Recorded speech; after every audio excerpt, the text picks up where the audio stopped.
Good morning, शुभ सकाळ. This is me Disha, vlog with दिशामध्ये तुमचं स्वागत आहे. सो आम्ही आलो होतो त्र्यंबकेश्वरला. सो रात्रीच आलो होतो, त्यामुळे स्टे केला.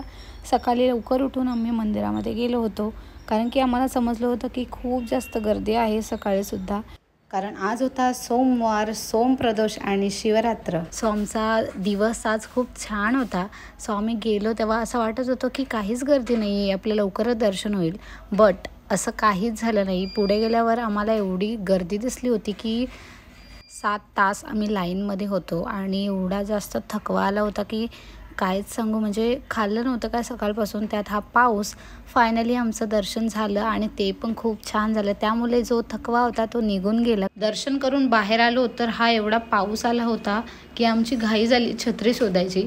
तसेच गाडीमध्ये बसलो आणि लगेच कुठे न थांबता आम्ही हॉटेलवर थांबलो, कारण की काहीच खाल्लं नव्हतं. सो मस्त जेवून घेतलं आणि आम्ही निघालो होतो घरी यायला.